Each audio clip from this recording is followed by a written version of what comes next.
গণভোট অধ্যাদেশ। আপনারা দেখবেন যে গণভোট অধ্যাদেশকে ইনফ্রাকচুয়াস হিসেবে ল্যাপস করার প্রস্তাব করা হয়েছে, অর্থাৎ গণভোট অধ্যাদেশের আর কোনো কার্যকারিতা নাই, সেই জন্য এটি অটোমেটিক বাতিল হয়ে যাবে মর্মে গতকালকে মতামত প্রকাশ করা হয়েছে। আমরা মনে করি এই ধারণাটি সঠিক না। গণভোট অধ্যাদেশের সঙ্গে জুলাই সনদ বাস্তবায়ন আদেশের ধারা ৬ এবং বাংলাদেশের নির্বাচন কমিশন কর্তৃক ঘোষিত নির্বাচনের তফসিল ওতপ্রোতভাবে জড়িত এবং নির্বাচনের তফসিল তার সাথে জুলাই সনদ বাস্তবায়ন আদেশের ধারা ৬ এবং গণভোট অধ্যাদেশের শিডিউলে উল্লিখিত ৩০টি ঐকমত্যের বিষয়, এইগুলো এতভাবে ইন্টারলিঙ্কড, একটাকে যদি আরেকটা থেকে আলাদা করা হয় তাহলে আরেকটা অটোমেটিক মৃত্যুবরণ করে। These are like inseparable twin, এগুলো অবিভাজ্য, অবিভক্ত। এই তিনটি আইন, বিশেষ করে দুটি আইন, গণভোট অধ্যাদেশ, তার সঙ্গে আছে জুলাই সনদ বাস্তবায়ন আদেশ এবং একই সাথে আছে গণভোট অধ্যাদেশের শিডিউল এবং হাইকোর্টে যে রিট পিটিশনটি পেন্ডিং আছে তার রুল, একই সাথে নির্বাচন কমিশন কর্তৃক ঘোষিত নির্বাচনের তফসিল, এগুলো ইনসেপারেবল, এনট্যাঙ্গেলড, একটা থেকে আরেকটাকে সরিয়ে মৃত্যুবরণ করানোর কোনো সুযোগ আছে বলে আমরা মনে করি না। যা কিছু হবে এসব কিছুর একসাথে হবে, যে সিদ্ধান্তই নিতে হবে এই সিদ্ধান্ত নিতে হবে সবগুলোকে একসাথে করে। ৬ ধারায় বলা আছে যে গণভোট অধ্যাদেশ গণভোট সংগঠনের লক্ষ্যে, নির্বাচন কমিশন কর্তৃক গণভোট সংগঠনের লক্ষ্যে একটা আইন প্রণয়ন করতে হবে।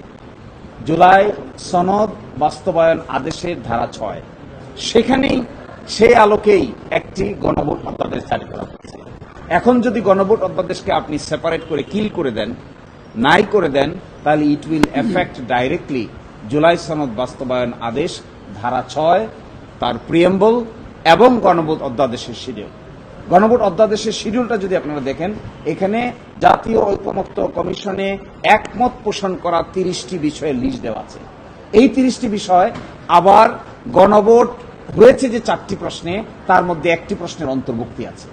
এখন যদি এটাকে বাদ করেন তাহলে আপনাকে জুলাই সনদ বাস্তবায়ন আদেশ নিয়েও প্রশ্ন উত্থাপিত হবে, একই সাথে জুলাই সনদ নিয়েও প্রশ্ন উত্থাপিত হবে। ফলে আমরা মনে করি দিস ইজ অ্যান অ্যাবর্টেড স্টেপ, এটা নেওয়া উচিত নয়। যা কিছু হওয়া উচিত এই অধ্যাদেশকে পাশ করা উচিত, আর ভাগ্য নির্ধারণ করা উচিত জুলাই সনদ বাস্তবায়ন আদেশ, গণভোট অধ্যাদেশ, তারপরে হবে গণভোট অ্যাক্ট, তার সঙ্গে নির্বাচন কমিশন কর্তৃক ঘোষিত নির্বাচনের শিডিউল, সবকিছু একসাথে সমাধান করতে হবে, অন্যথায় এটি কার্যকর হবে না। আপনারা ইন্টারেস্টিং, এখানে একটা জিনিস বলতে হবে, 1991 সালে বেগম খালেদা জিয়া সরকারের আমলে আরেকটা গণভোট অ্যাক্ট জারি করা হয়েছে, যেই অ্যাক্টটা বাংলাদেশ সংবিধান থেকে ৫৫ সংশোধনীর মাধ্যমে যখন গণভোটকে বিলুপ্ত করে দেওয়া হয়, তখনও গণভোট অ্যাক্ট নামে একটা অ্যাক্ট কার্যকর ছিল। সংবিধানের আলোকে ১৪২ অনুচ্ছেদে যে গণভোটের বিধান আছে, এটাকে কার্যকর করার জন্যই মূলত গণভোট অ্যাক্ট নামে একটা অ্যাক্ট পাস করা হয়েছিল। কিন্তু আপনারা দেখবেন ৫৫ সংশোধনী দীর্ঘদিন কার্যকর ছিল, যেখানে গণভোটের কোনো বিধান ছিল না। কিন্তু ঠিকই গণভোট অ্যাক্ট ১৯৯১ যা অক্টোবর মাসে জারি করা হয়েছিল, সেটা কার্যকর ছিল। তাহলে এখন কেন তারা এই কথা বলছেন যে যেহেতু তার কার্যকারিতা নাই সেই জন্য অটোমেটিকটা বাতিল হয়ে যাবে? এই প্রশ্ন যদি আপনারা সমাধান করতে চান তাহলে জুলাই সনদ বাস্তবায়ন আদেশ, একই সাথে জুলাই সনদ, একই সাথে নির্বাচন কমিশন কর্তৃক ঘোষিত তফসিল এবং ইলেকশনের রেজাল্ট একসাথে ডিসপোজ করতে হবে এবং ৬ মাসের ভিতরে পৃথক বিচার বিভাগীয় সচিবালয় প্রতিষ্ঠার নির্দেশ দিয়েছে। এই মর্মে একটি অধ্যাদেশ হয়েছে, ফাংশনও শুরু করেছে, পরিপূর্ণ ফাংশন করে নাই, আংশিক ফাংশনও শুরু করেছে। এখন এসে তারা বলছেন এই সচিবালয় অধ্যাদেশের মধ্যে সেকশন 7-এ তারা পরিবর্তন চান। কি পরিবর্তন? সরকার উপযুক্ত মনে করিলে গেজেট নোটিফিকেশনের মাধ্যমে কার্যকর করতে পারবে। এই সরকার উপযুক্ত মনে করিলে কথা যোগ করতে চান। সরকার উপযুক্ত মনে করিলে যদি এটা ফাংশন করতে পারে তাহলে এই আইনের দরকার কি? এই সরকারের উপযুক্ততার নীতি থেকে বের হওয়ার জন্যই তো এত সংগ্রাম।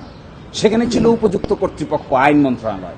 এখন বলছেন সরকার উপযুক্ত মনে করিলে, সরকার উপযুক্ত মনে করিলে বদলি হবে, উপযুক্ত মনে করিলে মঞ্জুরি হবে, উপযুক্ত মনে করিলে ছুটি হবে, উপযুক্ত মনে করিলে শৃঙ্খলা হবে, উপযুক্ত মনে করিলে পদোন্নতি হবে। তাহলে অধস্তন বিচারকদের স্বাধীনতা কোথায় থাকবে? অধস্তন বিচারকদের স্বাধীনতা পরিপূর্ণভাবে তারা আর্টিকেল 116 অ্যাপ্লাই করে করবেন মর্মেই তো এত সংগ্রাম, এত কিছু তৎকালীন প্রধান বিচারপতির নেতৃত্বে সেপারেট সচিবালয় উদ্বোধন করা হয়েছে।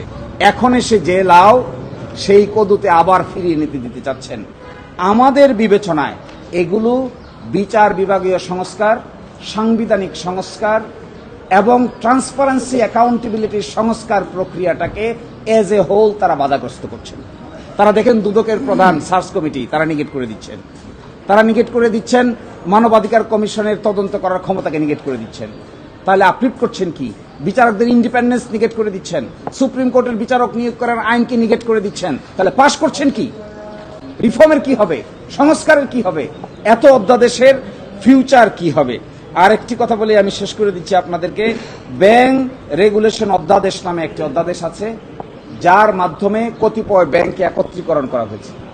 একই সাথে আরেকটি কাজ করা হয়েছে, সেখানে ব্যাংক থেকে যারা টাকা ডিফালকেট করেছেন, মানি নিয়েছেন, লন্ডারিং করেছেন, তাদের বিচারের পরিপূর্ণ রোডম্যাপ আছে এই আইনে।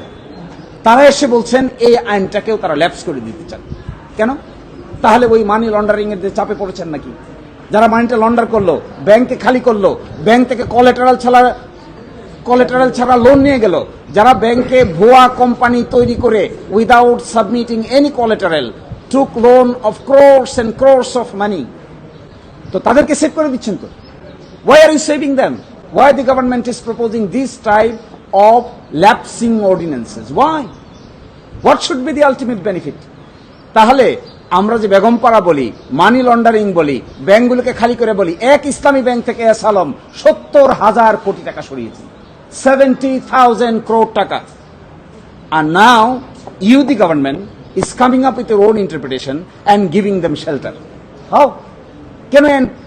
যদি আপনাদের কাছে সময় না থাকে, ইনস্ট্যান্টলি বসে এই আইনটাকে পাশ করে, কতিপয় বিধান যদি পরিবর্তন করতে হয়, আইনকে পাশ করে পরবর্তীতে সংশোধনী আকারে কতিপয় বিধান পরিবর্তন করা যায়, কিন্তু আইন ইন ইটস এন্টায়ারিটি বাতিল করে দিতে চাচ্ছে।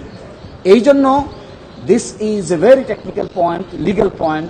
We are arguing our case on our favour, কিন্তু আমরা মনে করি এর সবকিছুর কেন্দ্রবিন্দু হল ইন্টারিম গভর্নমেন্ট কর্তৃক গৃহীত মেজর সংস্কার প্রক্রিয়ার বিরোধিতা করছে সরকার। তারা সংখ্যাতাত্ত্বিকভাবে বলছে 100 এতটা অর্ডিন্যান্স আমরা একমত হয়ে গেছি। খুঁজে দেখবেন ওই 100 একমত হওয়া 100 কতটা অর্ডিন্যান্সের কথা যে বলছেন, তার মধ্যে মেজর কোনো সংস্কার পরিকল্পনা নাই। মেজর সংস্কার পরিকল্পনা আছে যে সমস্ত অধ্যাদেশে, তার মধ্যে গুরুত্বপূর্ণ 12টাকে ল্যাপস করে দিচ্ছেন। তাহলে এই পুরা 18 মাসের সংস্কার প্রক্রিয়াকে দে আর ডিনাইং, এবং that is the result of the mass upsurge and the revolution. So আমাদের পার্ট থেকে this is our concern, the government should not do this type of drastic measure, they should not take this type of reckless measure. তাহলে পার্লামেন্টকে majority জুড়ে ব্যবহার করে এগুলো করা উচিত না, বরংস স্টেক হোল্ডারদের সঙ্গে কথা বলে উপযুক্ত সমাধান বের করা উচিত। Otherwise country will suffer A lot.